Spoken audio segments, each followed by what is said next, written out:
अस्सलाम वालेकुम, मेरा नाम अली है और फाइनली मोस्ट डिमांडिंग कंपैरिजन आज हम करने जा रहे हैं। जी हाँ दोस्तों, ये होगा Realme 9 Pro Plus का Vivo V23 के साथ। जब से Realme 9 Pro Plus लॉन्च हुआ है ना, बहुत ज़्यादा आप लोगों की तरफ से जो है पूछा जा रहा था कि कैमरा में कौन सा फ़ोन बेटर है। ऑल दो बाकी स्पेसिफिकेशन को हम लोग जो है ना वो ऑन पेपर भी कंपैरिजन कर सकते हैं, वो हम किसी डेडिकेटेड वीडियो में बात करेंगे। लेकिन आज कैमरा पर्सपेक्टिव के हिसाब से क्लियर हो जाएगा ये जो 20,000 रुपये के डिफरेंस है दोनों की प्राइस में, ये हमें कौन सा फोन कितनी वैल्यूज पे करता है। कुछ स्पेसिफिकेशन को कवर करते हैं। तो V23 फ्रंट साइड पे डुअल कैमरा सेटअप 50+8 मेगापिक्सल का सेंसर लेके आता है। रियर पर इलेक्ट्रॉनिक इमेज स्टेबलाइजेशन लेके आता है। 64 मेगापिक्सल का main sensor, 8 megapixel ultra wide और एक 2 मेगापिक्सल सेंसर।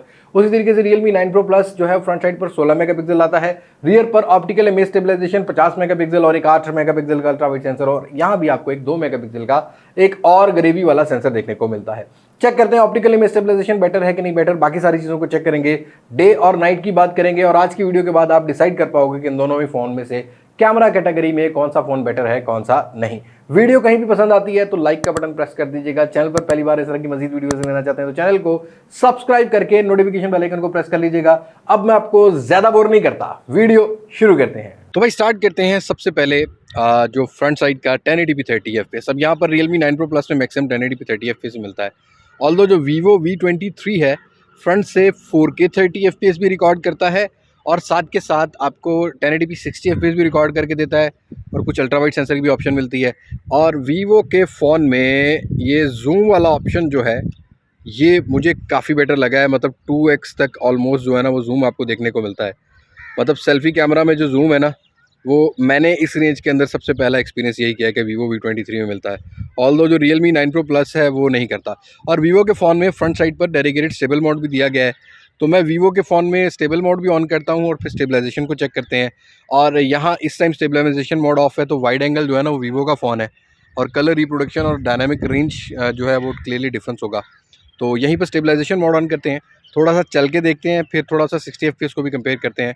4K तो भाई नेक्स्ट लेवल की होने वाली है, लेकिन चेक करते हैं। अब Vivo के फ़ोन में स्टेबलाइजेशन मोड ऑन है और उसके बाद भी आप जूम कर सकते हैं। 9 Pro Plus में कोई भी स्टेबलाइजेशन मोड नहीं मिलता, तो स्टेबलाइजेशन देखना है कि भाई यहाँ पर जो स्टडी फेस है वो कैसा दोनों ही फ़ोन्स मेंटेन कर पाते हैं और स्टेबलाइजेशन किस फ़ोन में बेटर देखने को मिलती है। और यहाँ अगेंस्ट द लाइट, अब बैक साइड पर एक्सपोजर ज़्यादा हो गया है, अब यहाँ हमें अंदाज़ा हो जाएगा कि कौन सा फ़ोन ज़्यादा बेहतर काम कर रहा है। और इस तरीके से हम लाइट को डायरेक्टली सनलाइट को चेहरे पे लाते हैं तो यहाँ स्टेबलाइजेशन आप बेहतर जज कर पा रहे होंगे। मैं इससे मोबाइल स्क्रीन पे देख रहा हूँ, लाइट सीधी पड़ रही है तो ज़्यादा जज नहीं कर पाऊँगा, लेकिन ओवरऑल क्रॉप सेंसर है स्टेबलाइजेशन मोड ऑन करने के बाद। Do let me know in comment section कौन सा फ़ोन बेटर लग रहा है कौन सा नहीं। 1080p 60 FPS चेक करते हैं, फिर बात करते हैं कुछ रियर कैमरा की। तो अब Vivo के फ़ोन में 1080p 60 FPS ऑन कर लिया और 60 FPS ऑन करते ही भाई यहाँ पर वाइड एंगल हो जाता है और 60 FPS में कोई नहीं है। लेकिन भाई Vivo V23 में कैमरा के बहुत सारे फीचर्स हैं, जैसे कि बार बार मैं रिमाइंडर देता हूँ कि 60 FPS पर भी आपको ये जो जूम वाला ऑप्शन है ये मिलता है। सेल्फ़ी जूम स्नैपचैट और इंस्टाग्राम के लिए यूज़ होने वाला है। ओवरऑल 60 FPS की थोड़ी सी डिटेल शेकी में ज़रूर होगा, ये मैं आपको पहले क्लियर कर दूँ। 60 FPS पर कुछ स्टेबलाइजेशन नहीं है, लेकिन फिर भी यहाँ बेहतर अंदाज़ा हो जाएगा। 60 FPS एक एक्स्ट्रा ऑप्शन है जो कि V23 में ज़्यादा बेटर देखने को मिलती है। तो चलते हैं अपने रियर कैमरा की तरफ। तो अब हम दोनों ही फ़ोन्स के रियर कैमरा से 1080p 30 FPS बना रहे हैं। Vivo के फ़ोन में electronic image stabilization, optical image stabilization जो है वो हमें 9 Pro Plus में मिलती है। वॉइस क्वालिटी, माइक क्वालिटी इस टाइम Vivo V23 की हम यूज़ करेंगे। Human skin tone back side पर लाइट ज़्यादा है, तो यहाँ भी आपने अपनी प्रेफरेंसेस चेक करनी। मैं अपने फाइनल कंक्लूजन में सारी बात कर पाऊँगा क्योंकि अभी कंपैरिजन कर रहा हूँ तो भाई मुझे इन चीज़ों पे तवज्जो देनी है। ऑप्टिकल इमेज स्टेबलाइजेशन को चेक करते हैं और साथ ही साथ EIS को चेक करते हैं। और 1080p 30 FPS पर एक standard stabilization mode Vivo V23 में मिलता है, मैंने वो ऑन किया हुआ है। जैसे ही अल्ट्रा मोड ऑन करेंगे 1080p 60 FPS शिफ्ट हो जाता है, तो 60 FPS दोनों ही फ़ोन्स के अंदर ऑन करके फिर हम लोग जो है ना अल्ट्रा स्टेबल मोड को भी चेक कर लेते हैं। तो सबसे पहले हम लोग भागते हैं यहाँ पर और यहाँ देखते हैं कि ऑप्टिकल और EIS में हमें कितना डिफरेंस मिलता है। खैर जर्क बहुत आता है भागते हुए, लेकिन यहाँ हमें अंदाज़ा हो जाएगा कि optical image stabilization 9 Pro Plus का कितना बेटर है और साथ के साथ EIS electronic image stabilization Vivo के फ़ोन का कितना बेटर है। उसी तरीके से थोड़ा सा फोकस को चेक करते हैं और डायनामिक रेंज को चेक करते हैं। तो यहाँ 9 Pro Plus ने थोड़ा सा टाइम लिया और अब V23 ले रहा है थोड़ा सा टाइम, तो फोकस डिपेंड करता है। आप कर लिया फोकस दोनों ही फ़ोन्स का क्विक है, ऑल्दो बैक साइड पे लाइट जो है वो ज़्यादा आ रही थी, कुछ फ्रेम्स को देखते हैं तो डायनामिक रेंज का भी हमें अंदाज़ा हो जाएगा।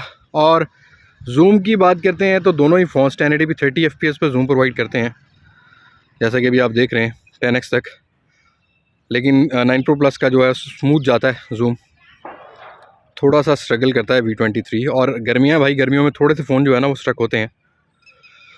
तो चलते हैं अपने 1080p 60 fps और वहाँ पर अल्ट्रा मोड ऑन करते हैं V23 का और चेक करते हैं बाकी कंपैरिजन। अब मैंने 9 Pro Plus में 60 fps को ऑन कर लिया है और अल्ट्रा स्टेबल मोड जो मिलता है ना 9 Pro Plus में, मैंने वो भी ऑन कर लिया है ताकि हम लोग अल्ट्रा स्टेबल मोड को भी चेक कर सकें। थोड़ा सा वॉक करते हैं, फिर हम बात करते हैं कुछ फ्रेम की। और इस टाइम जो माइक की क्वालिटी 9 Pro Plus की यूज़ हो गई और ये 1080p 60 fps है। 60 fps में बेहतर फ्रेम्स का अंदाज़ा होता है। ह्यूमन स्किन को भी देखते हैं और वाइड एंगल भी देखते हैं। तो यासिर को फ़ोन पकड़ाते हैं। तो अब आप लोगों को एक तो ये अंदाज़ा हो जाएगा कि ह्यूमन स्किन कैसी है, जो शर्ट है इसके कलर्स कैसे मेंटेन करते हैं दोनों ही फ़ोन्स। खैर ये वाली वीडियो थोड़ी सी लंबी होने वाली क्योंकि डिटेल में कवर करना है और मैस्टेक तो ऐसा करता ही नहीं है कि बगैर डिटेल की कोई चीज़ कवर करे। तो 1080p 60 fps में यही है। चलते हैं अपने 4K 30 fps की तरफ और फिर बात करते हैं मज़ीद जो ऑप्शंस दोनों फ़ोन्स के अंदर मिलती हैं। अब दोनों ही फ़ोन्स के रियर कैमरा से 4K 30 fps हम लोग रिकॉर्ड कर रहे हैं। 9 Pro Plus में थोड़ा सैचुरेटेड या ओवर ब्राइटर या आप कह सकते हैं कि भाई चिकनी चमड़ी हो जाती है, ये मुझे अंदाज़ा है। 4K पर कोई भी स्टेबलाइजेशन नहीं मिलती, ये बात याद रखिएगा। और यहाँ मैक्सिमम यही डिटेल है जो कि आपको मिलने वाली है। आई थिंक कि यहाँ पर मेरे ख्याल में थोड़ा सा V23 बेहतर होने वाला है, मेरा ख्याल है ये, लेकिन फ़ोन ऑपोजिट है। कंक्लूजन आपने मिस नहीं करना। तो चेक करते हैं कुछ अल्ट्रा वाइड सेंसर को, उसके बाद बात करते हैं अगली कैटेगरी। तो ये है रियर कैमरा के जो अल्ट्रा वाइड सेंसर मिलते हैं दोनों ही फ़ोन्स के अंदर। ऑल्दो व्लॉगिंग के लिए यूज़ हो सकते हैं डे लाइट में। अब गर्मियाँ आ गई हैं तो लोगों को ज़रा ना पसीना, मुझे भी खैर बहुत आता है, खुश्क करने के लिए नॉर्दर्न एरियाज़ में जाना है तो अल्ट्रा वाइड सेंसर से एक तो ये व्लॉगिंग कर सकते हैं। और इस क्लिप को बनाने का मकसद यही है कि कितना फील्ड ऑफ व्यू मिल रहा है, कितनी स्टेबलाइजेशन क्या फ्रेम में रख पाते हैं दोनों ही फ़ोन्स, और कलर रिप्रोडक्शन कैसे हैं दोनों ही फ़ोन्स के, ये हम सारी चीज़ें कवर कर रहे हैं। तो आई होप कि आपको आज की वीडियो के बाद ये क्लियर हो जाएगा कि इन दोनों में से कौन सा फ़ोन जो है वो कैमरा कैटेगरी में बेटर है। तो अल्ट्रा वाइड सेंसर इतना ही है। दोस्तों वीडियोस की बात करते हैं तो वीडियोस में मुझे ऑनेस्टली स्पीकिंग अगर मैं दोनों वीडियोस को कंपेयर करता हूं तो Vivo V23 फ्रंट कैमरा में बेटर लगा। ऑल्दो जो कलर्स हैं थोड़े से वॉश्ड आउट कर देता है, लेकिन फ्रंट कैमरा में 60 fps मिलता है और इसी तरीके से 4K 30 fps मिलता है। तो वाइड एंगल भी था, ये भी मुझे अच्छी चीज़ देखने को मिली। डेडिकेटेड स्टेबल मोड मिलता है जिसके बाद स्टेबलाइजेशन भी बेटर मिलती है और आई को फोकस में रख लेता है। इसी तरीके से रियर कैमरा की बात करते हैं। कैमरा कंपैरिजन बनाने से पहले मेरा ओपिनियन कुछ था, लेकिन बाद में मैंने नोटिस किया कि जो ऑप्टिकल इमेज स्टेबलाइजेशन है उसको EIS काफ़ी टक्कर देता है। ऑल्दो जो EIS है वो थोड़े से फ्रेम को स्किप कर रहा था, OIS फ्रेम स्किप नहीं कर रहा था, जो डिटेल है वो प्रॉपर दे रहा था। तो येस, OIS से हमारा जो Realme 9 Pro Plus है वो थोड़ा सा बेटर रहेगा। कलर रिप्रोडक्शन थोड़ी सी सैचुरेटेड थी या ओवर सैचुरेटेड भी कह सकते हैं, जैसे ग्रीन ग्रास को आप देख रहे हैं। और वहीं Vivo का जो फ़ोन है वो थोड़ा सा वॉश्ड आउट कर रहा था, वाइटेस्ट टोन रख रहा था। इसी तरीके से 1080p 60 fps रियर साइड से जो हमने रिकॉर्ड किया वहाँ भी मुझे जो है ना Vivo का फ़ोन स्टेबल लगा कंपैरेटिवली 9 Pro Plus। और 9 Pro Plus में OIS सिर्फ 1080p तक मिलती है, ऐसा नहीं है कि आपको 1080p 60 fps तक जो है प्रोवाइड करते हो, 30 fps तक मिलती है। तो यहाँ पर वीडियोस में मैं ये एडवांटेज देना चाहूँगा Vivo V23 को कि भाई बेटर था। कलर रिप्रोडक्शन में थोड़ा सा कॉम्प्रोमाइज़ है, बहरहाल आपकी प्रेफरेंसेस चेंज हो सकती हैं। No doubt optical image stabilization 9 Pro Plus का भी अच्छा है और 9 Pro Plus का ऑप्टिकल इमेज स्टेबलाइजेशन सिर्फ 1080p पर काम करता है। फोटोज़ के लिए भी थोड़ा बहुत जो है ना वो स्ट्रगल करता है। वहीं अगर बात करते हैं स्लो मोशन की, अब 9 Pro Plus के अंदर रियर साइड पर 960 फ्रेम पर सेकंड भी है, 480 फ्रेम पर सेकंड भी है, लेकिन ये वाला क्लिप जो है ये आप 1080p 120 फ्रेम पर सेकंड पर देख रहे हैं। दोनों ही फोन्स अच्छा रिकॉर्ड कर लेते हैं, लेकिन एडिट करने की ऑप्शन जो है आपको Realme 9 Pro Plus में मिलती है, Vivo में आप एडिट नहीं कर सकते, उसके लिए आपको कोई थर्ड पार्टी ऐप यूज़ करनी पड़ेगी। लेकिन डिटेल ऑल ओवर दोनों में बैलेंस देखने को मिली है। इस तरीके से 240 फ्रेम पर सेकंड को अगर हम लोग जो है कंपेयर करते हैं तो यहाँ मुझे थोड़ा सा ब्लैकिश टोन लगा। दोनों ही फोन 720p पर रिकॉर्ड कर रहे थे, फ्रेम स्किप हुए दोनों ही फोन्स के अंदर। दोनों ही फोन्स 240 फ्रेम पर सेकंड पर स्लो मोशन उतना अच्छा रिकॉर्ड नहीं करते जितनी मेरी एक्सपेक्टेशन थी। इसी तरीके से 960 फ्रेम पर सेकंड अल्ट्रा स्लोमो जो है ना आपको सिर्फ Realme का फोन प्रोवाइड करेगा, जो कि आपको Vivo का फोन प्रोवाइड नहीं करेगा। तो स्लो मोशन में एडवांटेज जाता है Realme 9 Pro Plus को, और Realme 9 Pro Plus front side से स्लो मोशन नहीं बनाता, Vivo V23 फ्रंट साइड से बनाता है। वीडियोस की बात करते हैं कुछ नाइट मोड की। अब डार्क लाइट कंडीशन, अगर आपके पास हार्श लाइट कंडीशन है तो वीवो के फोन को एडवांटेज ये कि सामने की साइड पे फ्लैश लाइट मिलती है। सेल्फी कैमरा से अगर आपने वीडियो रिकॉर्ड करनी है तो यस आपको डिटेल अच्छी देखने को मिलेगी। थोड़ा सा नॉइज मिलेगा आपको Realme 9 Pro Plus में, लेकिन इसी तरीके से अगर रियर कैमरा की वीडियोस की बात करते हैं नाइट मोड की आर्टिफिशियल लाइट कंडीशन में, तो 9 Pro Plus स्किन टोन को नाइट मोड में अच्छा बैलेंस कर लेता है। और मैं ये कहता हूं हमेशा से कि 9 Pro Plus नाइट मोड में ज्यादा बेहतर काम करता है। तो वीडियोस के हिसाब से नाइट मोड में बैक कैमरा में Realme 9 Pro Plus अच्छा काम करेगा, इसी तरीके से फ्रंट कैमरा में Vivo V23 काम करने वाला है। बात करते हैं कुछ डे लाइट की पिक्चर्स की, सेल्फी कैमरा की। अब नॉर्मल पिक्चर्स की बात करते हैं तो भाई यहाँ पर 50 मेगापिक्सल की ऑप्शन ऑन नहीं है। डिटेल और जो वाइड एंगल है वो डे लाइट के हिसाब से देखा जाए, वीडियोस के कंपेयर किया जाए फोटो से तो कंपैरेटिवली डिफरेंट होने वाला है। यहाँ पर 9 Pro Plus थोड़ा सा सैचुरेटेड जरूर रहा है, लेकिन शर्ट के कलर को थोड़ा सा जो है ना वो आई प्लीजिंग कर दिया है। ऑल्दो जो चेहरे की डिटेल है ये काफी हद तक नेचुरल रखने में Vivo V23 जो है कामयाब हुआ है। अब ये वाली पिक्चर भी HDR मोड ऑन करके ली गई है, और इससे अगली पिक्चर जो आप अभी देख रहे हैं ये भी HDR मोड ऑन करके ली गई है। दोनों ही फोन HDR में बैक साइड को थोड़ा सा वार्मेस्ट टोन प्रोवाइड कर रहे थे। ऑल्दो आजकल गर्मियां है तो भाई यहाँ पर थोड़ा सा वार्म अपर्चर होगा हमारे मुल्तान में, लेकिन अगर डिटेल की बात करता हूँ तो Vivo V23 के ऊपर अगर आप पिक्चर में देखेंगे तो चेहरे पे डिटेल ज़्यादा थी। लेकिन अगर शर्ट के कलर्स की, अगर आई प्लीजिंग पिक्चर की बात करते हैं तो जो Realme 9 Pro Plus है वो ज़्यादा बेहतर ले रहा था। इसी तरीके से विदाउट HDR की बात करते हैं तो यहाँ भी Realme 9 Pro Plus जो है वो ज़्यादा बेटर काम करता नजर आया पिक्चर के अंदर। लेकिन अगर 50 मेगापिक्सल की डिटेल चाहिए तो Vivo V23 जो है ना वो डिटेल थोड़ी बेहतर कैप्चर कर लेता है। पोर्ट्रेट्स की बात करते हैं फ्रंट की। अब यहाँ मुझे Vivo का फोन कभी कभी जो है ना वो ब्लर करने में स्ट्रगल करता हुआ नजर आया है। ऑल्दो यहाँ पर Realme 9 Pro Plus की काफी आई प्लीजिंग है, लेकिन ओवर ब्राइटर या सैचुरेटेड जिसको कहते हैं ना, जैसा कि आप चेहरे पे वीडियोस में भी आपने देखा होगा कि एक टिंट दे रहा था, येलोइश टिंट दे रहा था, वैसे ही हमें जो है पोर्ट्रेट में भी येलोइश टोन जो है ना वो स्किन पर जैसे कोई हमने ब्यूटी क्रीम लगा ली हो ना, वो हमें चीज़ देखने को मिल रही है। ऑल्दो दोनों ही फोन के अंदर ब्यूटी फिल्टर ऑफ थे, वार्म लाइट कंडीशन थी आज हमारे पास मुल्तान में।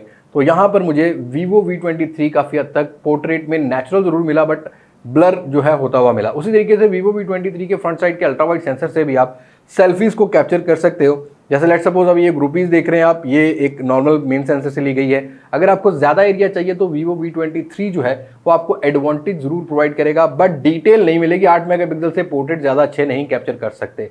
और बात करते हैं कुछ रियर कैमरा की। क्लोजअप शॉट्स मुझे अच्छे देखने को मिले हैं दोनों ही फोन्स के अंदर। दोनों ही फोन्स की जो कलर रिप्रोडक्शन है वो आजकल जिन लोगों को पसंद आती है, जैसी लोगों को पसंद आती है ना वैसी है। थोड़ी सी सैचुरेटेड है, लेकिन डेप्थ ऑफ फील्ड दोनों ही फोन्स की अच्छी थी। इसी तरीके से जो फोकल लेंथ है वो मुझे दोनों ही फोन्स की अच्छी लगी। लेकिन अगर दोनों फोन में से एक सेलेक्ट करना हो तो Vivo V23 ज़रा क्लोज से पिक्चर कैप्चर कर सकता है। Realme 9 Pro Plus को ज़रा और क्लोज लेके जाएं तो फोकस नहीं कर पाता।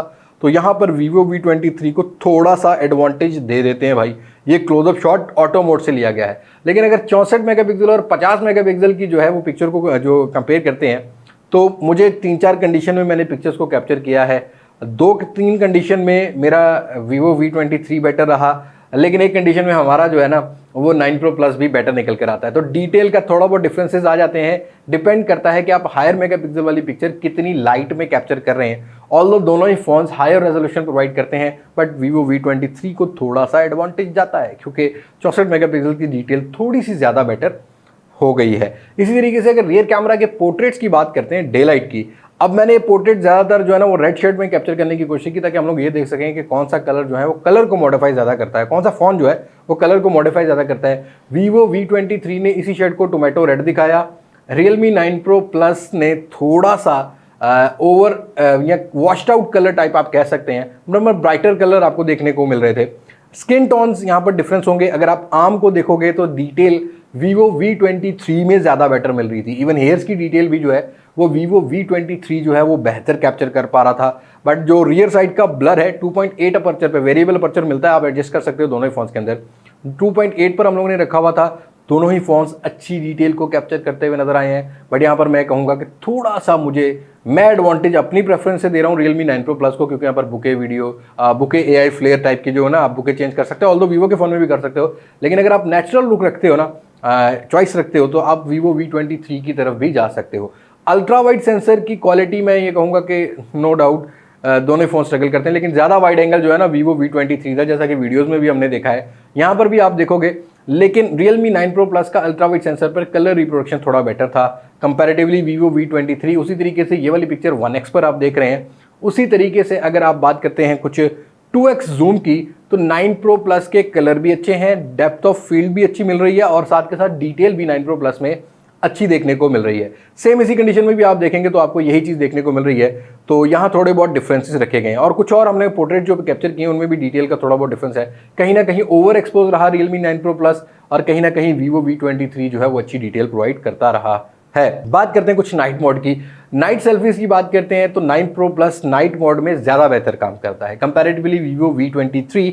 नाइट मोड में V23 में भी डिटेल इनफ थी, बट भाई जो होता है ना कि मतलब एक डिटेल निकालनी हो किसी पिक्चर में से तो वो हमें जो है 9 Pro Plus में मिलती है। फ्रंट कैमरा की बात कर रहा हूँ, ऐसे ही पोर्ट्रेट भी 9 Pro Plus ने नाइट मोड में अच्छा कैप्चर किया है। इसी तरीके से रियर कैमरा की बात करते हैं तो रियर कैमरा में भी मुझे नॉर्मल पिक्चर की अगर बात करते हैं तो नाइट मोड ज़्यादा ऑप्टिमाइज नजर आया। जैसा कि आप देख रहे हैं एक लाइट स्ट्रीट लाइट जो है ना वो Vivo V23 ने एक्सपोज कर दी जो उसकी रेस थी, वहीं पर 9 Pro Plus ने जो है वो उसको शेडोज भी अच्छे बैलेंस किए, कॉन्ट्रास्ट भी अच्छा रखा वहाँ पर। तो यहाँ पर नाइट मोड में मुझे Realme 9 Pro Plus बेटर लगा। नाइट मोड के पोर्ट्रेट्स भी मुझे ज़्यादा बेटर देखने को मिले 9 Pro Plus में। फाइनल कंक्लूजन की बात करते हैं, पूरे दिन की मेहनत की बात करते हैं, 48 डिग्री सेल्सियस की बात करते हैं तो अल्हम्दुलिल्लाह आज का जो विनर है ना वो Vivo V23 है, क्योंकि हमें ऑप्शंस भी ज़्यादा मिल रही हैं और अनबिलीवेबल EIS ने अच्छा काम किया है। तो मुझे लगा कि यहाँ पर थोड़ा सा स्ट्रगल करेगा, बट ये अच्छा काम करता हुआ नजर आया। उसी तरीके से वाइड एंगल जो है उसकी डिटेल क्या, वाइड एंगल एरिया भी ज़्यादा मिल रहा था। जैसे कि वीडियो रिकॉर्ड कर रहे थे तो Realme 9 Pro Plus थोड़ा सा क्रॉप सेंसर था और हमारा जो Vivo V23 था वो वाइड एंगल था। तो आज का विनर टोटली जो है मेरे हिसाब से Vivo V23 रहेगा। लेकिन अगर अच्छे पोर्ट्रेट्स लेने हैं, नाइट मोड या इंडोर लाइट्स की पिक्चर को कैप्चर करना है तो येस 9 Pro Plus भी एक अच्छी चॉइस होने वाली है। बट 20,000 रुपये का डिफरेंस हो, इनवाइस रेट का डिफरेंस है, लेकिन डिस्काउंट के साथ कुछ 16-17 हज़ार का डिफरेंस है। तो आज आप डिसाइड कर पाएंगे कि आपको कौन सा फ़ोन बेटर मिल रहा है कौन सा नहीं। मेरी चॉइस मैंने आपको बता दी है। आई होप आपको वीडियो पसंद आई होगी, मेहनत पसंद आई है तो लाइक करके मोटिवेट कर सकते हैं। मजीद किसी फ़ोन का कंपैरिजन भी देखना चाहें तो कमेंट सेक्शन में सजेस्ट कर सकते हैं। बस आज की वीडियो में इतनी मुलाकात होगी नई वीडियो में किसी नई अनबॉक्सिंग, किसी नए रिव्यू, किसी नए कंपैरिजन के साथ। तब तक मुझे नहीं इजाज़त। मैं हूं ये बात मासक से, पाकिस्तान पाइंदाबाद। अल्लाह हाफिज़।